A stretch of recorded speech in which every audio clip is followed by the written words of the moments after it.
ವಾಲ್ಮೀಕಿ ನಿಗಮದ ಅಕ್ರಮಕ್ಕೆ ಸಂಬಂಧಿಸಿದಂತೆ ಈಗ ಒಂದು ಮೇಜರ್ ಅಪ್ಡೇಟ್ ಲಭ್ಯ ಆಗ್ತಾ ಇದೆ. ಮಾಜಿ ಸಚಿವ ನಾಗೇಂದ್ರ ಅವರನ್ನ ವಿಚಾರಣೆಗಾಗಿ ಇಡಿ ಕರೆದೊಯ್ದಿದೆ. ಆ ಮೂಲಕ ಬಂಧನದ ಮುನ್ಸೂಚನೆ ಕಾಣ್ತಾ ಇದೆ. ಇನೋವಾ ಕಾರ್ನಲ್ಲಿ ಅಧಿಕಾರಿಗಳು ಕರೆದೊಯ್ದಿದ್ದಾರೆ. ಡಾಲರ್ಸ್ ಕಾಲೋನಿ ನಿವಾಸದಿಂದ ಇಡಿ ಅಧಿಕಾರಿಗಳು ವಿಚಾರಣೆಗಾಗಿ ಮಾಜಿ ಸಚಿವ ನಾಗೇಂದ್ರ ಅವರನ್ನ ಕರ್ಕೊಂಡು ಹೋಗಿದ್ದಾರೆ. ಇವತ್ತು ಬೆಳಗ್ಗೆ ನಾಗೇಂದ್ರ ಅವರ ಮನೆ, ಕಚೇರಿ ಸೇರಿ ಹಲವೆಡೆ ಜಾರಿ ನಿರ್ದೇಶನಾಲಯದ ಅಧಿಕಾರಿಗಳು ದಾಳಿ ಮಾಡಿದ್ರು. ಇದೀಗ ನಾಗೇಂದ್ರ ಅವರನ್ನ ವಿಚಾರಣೆಗಾಗಿ ಇಡಿ ಅಧಿಕಾರಿಗಳು ಮನೆಯಿಂದ ಕರೆದೊಯ್ದಿದ್ದಾರೆ. ಆ ಮೂಲಕ ನಾಗೇಂದ್ರ ಅವರಿಗೆ ಸಂಕಷ್ಟದ ಮುನ್ಸೂಚನೆ ಇಲ್ಲಿ ಕಾಣ್ತಾ ಇದೆ. ಇನೋವಾ ಕಾರ್ನಲ್ಲಿ ಅಧಿಕಾರಿಗಳು ಮಾಜಿ ಸಚಿವ, ಹಾಲಿ ಶಾಸಕ ನಾಗೇಂದ್ರ ಅವರನ್ನ ಕರ್ಕೊಂಡು ಹೋಗಿದ್ದಾರೆ. ಡಾಲರ್ಸ್ ಕಾಲೋನಿ ನಿವಾಸದಿಂದ ಇಡಿ ಅಧಿಕಾರಿಗಳು ಕರ್ಕೊಂಡು ಹೋಗಿದ್ದಾರೆ. ಇವತ್ತು ಬೆಳಗ್ಗೆ ನಾಗೇಂದ್ರ ಅವರ ನಿವಾಸದ ಮೇಲೆ ಇಡಿ ಅಧಿಕಾರಿಗಳು ದಾಳಿ ಮಾಡಿದರು. ಜೊತೆಗೆ ಬಸನಗೌಡ ದದ್ದಲ್ ಮತ್ತು ಬ್ಯಾಂಕ್ನ ಅಧಿಕಾರಿಗಳು ಇವರ ಮನೆಯ ಮೇಲೆ, ಕಚೇರಿಯ ಮೇಲೆ ಇಡಿ ದಾಳಿ ಮಾಡಿತ್ತು. ಈಗ ನಾಗೇಂದ್ರ ಅವರನ್ನ ಇಡಿ ಅಧಿಕಾರಿಗಳು ವಶಕ್ಕೆ ಪಡೆದು ವಿಚಾರಣೆಗಾಗಿ ಕರ್ಕೊಂಡು ಹೋಗ್ತಿದ್ದಾರೆ ಅನ್ನೋ ಮಾಹಿತಿ ಲಭ್ಯ ಆಗ್ತಾ ಇದೆ. ಆ ಮೂಲಕ ಈ ಕೇಸಲ್ಲಿ ನಾಗೇಂದ್ರ ಅವರ ಬಂಧನ ಸನ್ನಿಹಿತವಾಯಿತಾ ಅನ್ನೋ ಪ್ರಶ್ನೆ ಮೂಡೋದಕ್ಕೆ ಕಾರಣ ಆಗ್ತಾ ಇದೆ. ಬಂಧನದ ಮುನ್ಸೂಚನೆನಾ ಇದು ಅನ್ನೋ ಪ್ರಶ್ನೆಯೂ ಕೂಡ ಮೂಡ್ತಾ ಇದೆ.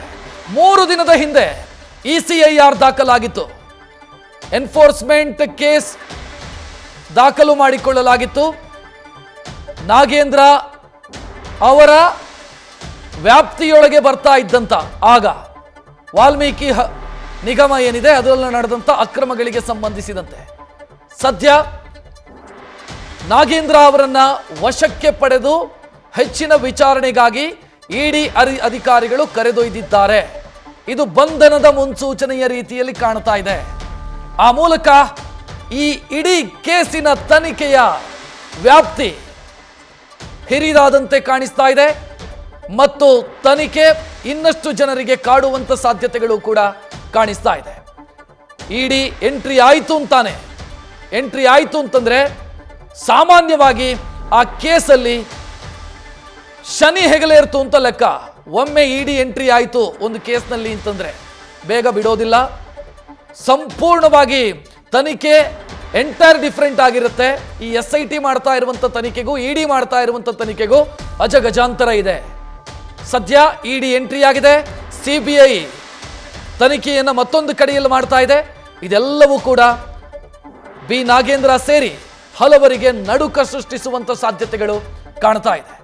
ನಾಗೇಂದ್ರ, ಬಸನಗೌಡ ದದ್ದಲ್ ಇವರು ನಿನ್ನೆ ತಾನೇ SIT ವಿಚಾರಣೆಗೆ ಹಾಜರಾಗಿದ್ದರು. SIT ಅಂತಂದ್ರೆ ರಾಜ್ಯ ಸರ್ಕಾರದಿಂದ ನಡೀತಾ ಇರುವಂತ ತನಿಖೆ. SIT ತನಿಖೆಗೆ ಹಾಜರಾದಂಥ ಸಂದರ್ಭದಲ್ಲಿ ಅವರನ್ನು ವಿಚಾರಣೆಗೆ ಒಳಪಡಿಸಲಾಯಿತು. ಒಂದಿಷ್ಟು ಪ್ರಶ್ನೆಗಳನ್ನು ಕೇಳಲಾಯಿತು. ಆ ಪ್ರಶ್ನೆಗಳಿಗೆ ಅವರು ಸಮರ್ಪಕವಾಗಿ ಉತ್ತರವನ್ನು ಕೊಡಲಿಲ್ಲ ಅನ್ನುವಂಥ ಮಾಹಿತಿ ಇದೆ. ಈ ಮಧ್ಯೆ ಇವತ್ತು ಬೆಳ್ಳಂಬೆಳಗ್ಗೆ ಇಡಿ ಅಧಿಕಾರಿಗಳು ಶಾಕ್ ಕೊಟ್ಟಿದ್ದಾರೆ. ಇಡಿ ಅಧಿಕಾರಿಗಳು ಈ ಕೇಸಿನಲ್ಲಿ ಪ್ರತ್ಯಕ್ಷ ಮತ್ತು ಪರೋಕ್ಷವಾಗಿ ಯಾರ್ಯಾರು ಭಾಗಿಯಾಗಿದ್ದಾರೋ ಅವರ ಮನೆಯ ಮೇಲೆ, ಕಚೇರಿಯ ಮೇಲೆ ದಾಳಿ ಮಾಡಿ ತನಿಖೆ ಶುರು ಮಾಡಿದ್ದಾರೆ. 187 ಕೋಟಿ ಹಣ, ಅದರಲ್ಲಿ 94 ಕೋಟಿಯಷ್ಟು ವರ್ಗಾವಣೆಯಾಗಿರೋದು, ಅದು ಇಡೀ ವ್ಯವಸ್ಥಿತವಾಗಿ ಅಕ್ರಮ ನಡೆದಿದೆ ಅನ್ನೋದು ಸ್ಪಷ್ಟವಾಗಿ ಗೊತ್ತಾಗುತ್ತೆ. ಈ ಮೋಡಸ್ ಆಪರೆಂಡಿ ಗಮನಿಸಿದರೂ ಕೂಡ ವ್ಯವಸ್ಥಿತವಾಗಿ ಅಕ್ರಮ ನಡೆದಿರೋದು ಗೊತ್ತಾಗ್ತಾ ಇದೆ. ಕಾರಣ ಏನು ಅಂತಂದ್ರೆ ನಿಗಮಕ್ಕೆ ಸೇರಿದಂಥ ಖಾತೆ ಏನಿದೆ ಅದರಲ್ಲಿದ್ದಂಥ ದುಡ್ಡನ್ನ ಮತ್ತೊಂದು ಖಾತೆ ಓಪನ್ ಮಾಡಿ, MG ರೋಡ್ನ ಶಾಖೆಯಲ್ಲಿ ಮತ್ತೊಂದು ಖಾತೆ ಓಪನ್ ಮಾಡಿ ಅಲ್ಲಿಂದ ಬೇರೆ ಬೇರೆ ಅಕೌಂಟ್ಗಳಿಗೆ, ತೆಲಂಗಾಣದ ಹೈದರಾಬಾದ್ನಲ್ಲಿರುವಂಥ ಬೇರೆ ಬೇರೆ ಅಕೌಂಟ್ಗಳಿಗೆ ದುಡ್ಡು ಟ್ರಾನ್ಸ್ಫರ್ ಮಾಡಿ ಆ ದುಡ್ಡನ್ನು ಬಳಸಿಕೊಳ್ಳಲಾಗಿದೆ. ಯಾರು ಬಳಸ್ಕೊಂಡ್ರು, ಯಾವ ಉದ್ದೇಶಕ್ಕಾಗಿ ಬಳಸ್ಕೊಂಡ್ರು, ಯಾರ ಸೂಚನೆ ಇತ್ತು ಇದರ ಹಿಂದೆ, ಇದೆಲ್ಲದಕ್ಕೂ ಕೂಡ ಪ್ರಶ್ನೆಗೆ ಉತ್ತರ ಸಿಗಬೇಕಾಗಿದೆ. SIT ತನಿಖೆಯ ಮಾಡಿದ್ದ ದಾರಿ ಎಷ್ಟಿತ್ತು ಅಂತಂದ್ರೆ ದುಡ್ಡು ಎಲ್ಲಿ ಹೋಗಿದೆ, ಯಾರು ಕೊಟ್ಟರು, ಎಷ್ಟು ರಿಕವರಿ ಮಾಡ್ಬೋದು, ಇದರ ಸುತ್ತ ಅಷ್ಟೇ ಇತ್ತು. ಮಾಸ್ಟರ್ ಮೈಂಡ್ಗಳು ಯಾರು, ಯಾರ ಸೂಚನೆಯ ಮೇಲಾಗಿದೆ, ಇದೆಲ್ಲದರ ಡೀಟೇಲು ಸಚಿವರಾಗಿದ್ದಂಥ ನಾಗೇಂದ್ರ ಅವರಿಗೆ ಆ ಸಂದರ್ಭದಲ್ಲಿ ಗೊತ್ತಿತ್ತ. ಎಲ್ಲ ಪ್ರಶ್ನೆಗಳಿಗೆ ಉತ್ತರ ಹುಡುಕುವಂಥ ಪ್ರಯತ್ನವನ್ನು SIT ಮಾಡಿರಲಿಲ್ಲ.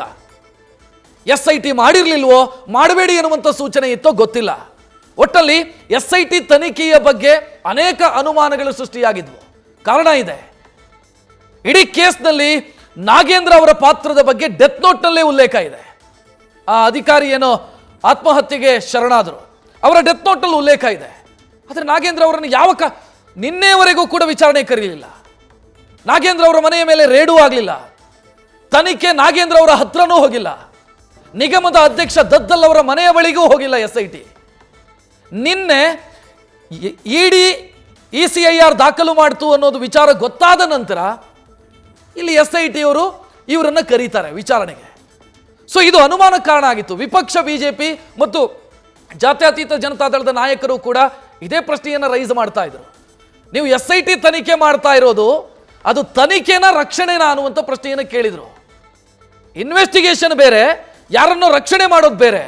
ಬಟ್ SIT ತನಿಖೆಯಲ್ಲಿ ಯಾರನ್ನೋ ರಕ್ಷಣೆ ಮಾಡುವಂಥ ಪ್ರಯತ್ನಗಳಾಗ್ತಿದೆ ಅನ್ನೋ ಆರೋಪ ಕೇಳಿ ಬಂದಿತ್ತು. ಇದಾದ ತಕ್ಷಣ ಇವತ್ತು ಇಡಿ ಎಂಟ್ರಿ ಆಗಿದೆ. ಇಡಿ ಎಂಟ್ರಿ ಆಗಿರೋದು ಸಹಜವಾಗಿ ಬಹಳಷ್ಟು ಜನರ ನಡುಕಕ್ಕೆ ಕಾರಣವಾಗುವಂಥ ಸಾಧ್ಯತೆಗಳಿದ್ದಾವೆ. ಪ್ರಶ್ನೆ ಇಷ್ಟೇ ಇರೋದು, ನಿಗಮಕ್ಕೆ ಪ್ಯಾರಲಲ್ ಆಗಿ ಮತ್ತೊಂದು ಅಕೌಂಟ್ ಅನ್ನು ಓಪನ್ ಮಾಡಿರೋದು ಮತ್ತು ಆ ಅಕೌಂಟಿಂದ ದುಡ್ಡು ಟ್ರಾನ್ಸ್ಫರ್ ಆಗಿರೋದು ಆಗಿನ ಸಂದರ್ಭದಲ್ಲಿ ಸಚಿವರಾಗಿದ್ದಂಥ ನಾಗೇಂದ್ರ ಅವರ ಗಮನದಲ್ಲಿ ಇತ್ತ?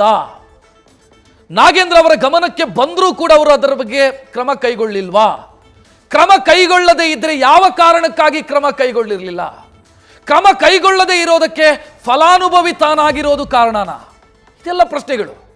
ಇಲ್ಲ ಅಂತಾದ್ರೆ ನನ್ನ ಇಲಾಖೆಯ ವ್ಯಾಪ್ತಿಯ ಒಳಗೆ ಬರುವಂತ ಒಂದು ನಿಗಮ, ಆ ನಿಗಮದಲ್ಲಿ ಅಕ್ರಮ ಆಗಿದೆ ಅಂತ ನನಗೆ ಗೊತ್ತಿದೆ, ನಾನು ಸುಮ್ಮನೆ ಕೂತಿದ್ದೀನಿ ಅಂತಂದ್ರೆ ಅರ್ಥ ಏನು? ಒಂದೋ ನಾನು ಫಲಾನುಭವಿ ಆಗಿರಬೇಕು, ಇಲ್ವೇ ನನ್ನ ಯಾರೋ ಆಪ್ತರು ಫಲಾನುಭವಿಗಳಾಗಿರಬೇಕು ಆ ಅಕ್ರಮದಲ್ಲಿ. ಇದೇ ಎರಡೇ ವಿಚಾರ ಇರೋದು. ಇಲ್ಲಂತಂದ್ರೆ ಯಾಕೆ ಸುಮ್ಮನೆ ಕೂರ್ತಾರೆ ಒಬ್ರು ಮಿನಿಸ್ಟ್ರು? ಅಥವಾ ಆ ಡೆತ್ ನೋಟಲ್ಲಿ ನಾನು ಉಲ್ಲೇಖಿಸಿ ಹೇಳ್ತೀನಿ. ಡೆತ್ ನೋಟಲ್ಲಿ ಉಲ್ಲೇಖ ಇದೆ, ನಾವು ಸಚಿವರ ಕಚೇರಿಯ ಗಮನಕ್ಕೆ ತಂದಾಗ ಸಚಿವರ ಕಚೇರಿಯಿಂದ ಬಂದಂತ ಪ್ರತಿಕ್ರಿಯೆ ಏನು ಅಂತಂದ್ರೆ ಗೌಪ್ಯವಾಗಿಡಿ ಅಂತ. ಅರೆ ಇದು ವಿಚಿತ್ರ ಆಯ್ತಲ್ಲ. ಒಬ್ರು ಸಚಿವರಾಗಿ ಅವರ ನಿಗಮ, ಅವರ ಅಂಡರಿಗೆ ಬರುವಂತ ನಿಗಮದಲ್ಲಿ ಅಕ್ರಮ ಆಗಿದೆ ಅಂತಂದ್ರೆ ಹೋಗಿ ಕಂಪ್ಲೇಂಟ್ ಕೊಡುವಂತ ಅಧಿಕಾರಿಗೆ ಸೂಚನೆ ಕೊಡೋದು ಬಿಟ್ಟು ಗೌಪ್ಯವಾಗಿಡಿ ಅಂತ ಸಚಿವರ ಕಚೇರಿಯಿಂದ ಮೆಸೇಜ್ ಹೋಗುತ್ತೆ ಅಧಿಕಾರಿಗೆ, ಆ ಚಂದ್ರಶೇಖರ್ ಅನ್ನುವಂಥ ಅಧಿಕಾರಿಗೆ ಅಂತಂದ್ರೆ ಏನರ್ಥ? ಯಾಕೆ ಗೌಪ್ಯವಾಗಿಡಬೇಕು? ಸೊ ಇದೆಲ್ಲ ಪ್ರಶ್ನೆಗಳು. ಇದಕ್ಕೆ SIT ಉತ್ತರ ಹುಡುಕುವಂಥ ಪ್ರಯತ್ನ ಮಾಡಲೇ ಇಲ್ಲ. ಯಾಕಂತಂದ್ರೆ SIT ರಾಜ್ಯ ಸರ್ಕಾರದ ಅಂಡರ್ನಲ್ಲಿ ಬರುತ್ತೆ. ರಾಜ್ಯ ಸರ್ಕಾರದ ಅಂಡರ್ನಲ್ಲಿ ಬರುವಂಥ SIT ಯಾವ ರೀತಿ ತನಿಖೆ ಮಾಡಬಹುದು ಅನ್ನುವಂಥ ಪ್ರಶ್ನೆ. ಆ ಪ್ರಶ್ನೆಗೆ ನಿನ್ನೆ ಮೊನ್ನೆ ಎಲ್ಲ ಉತ್ತರ ಸಿಕ್ಕಿದೆ ನಮಗೆ, ಯಾವ ರೀತಿ ತನಿಖೆ ಆಗಿದೆ ಅಂತ. ಇಲ್ಲ ಅಂತಾದ್ರೆ ಪ್ರಕರಣದಲ್ಲಿ ಪ್ರಮುಖವಾಗಿ ಹೆಸರು ಕೇಳಿಬಂದಂಥ ನಾಗೇಂದ್ರ ಅವರ ಹೆಸರೇ ಪ್ರಸ್ತಾಪ ಆಗಿರಲಿಲ್ಲ ನಿನ್ನೆವರೆಗೂ. ನಿನ್ನೆ ವಿಚಾರಣೆಗೆ ಕರೆದಿದ್ದು ಬಿಟ್ರೆ ಏನರ್ಥ? ಸೊ ಈಗ ಇಡಿ ಎಂಟ್ರಿ ಆಗಿರೋದು, ಇಡಿ ನಾಗೇಂದ್ರ ಅವರನ್ನ ಕರ್ಕೊಂಡು ಹೋಗ್ತಾ ಇರುವಂಥ ದೃಶ್ಯ ನೋಡ್ತಾ ಇದ್ದೀರಿ. ಇನೋವಾ ಕಾರ್ನಲ್ಲಿ ನಾಗೇಂದ್ರ ಅವರನ್ನ ಕರ್ಕೊಂಡು ಹೋಗ್ತಾ ಇರುವಂಥ ದೃಶ್ಯವನ್ನು ಗಮನಿಸ್ತಾ ಇದ್ದೀರಿ.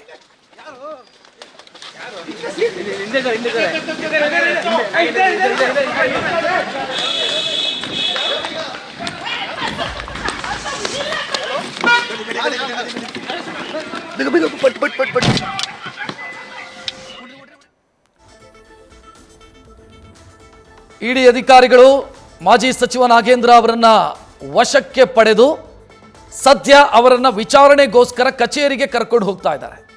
ಇಡಿ ಕಚೇರಿಗೆ ಕರ್ಕೊಂಡು ಹೋಗ್ತಿದ್ದಾರೆ ಅನ್ನೋ ಪ್ರಾಥಮಿಕ ಡೀಟೇಲ್ ಈಗ ಸಿಗ್ತಾ ಇದೆ.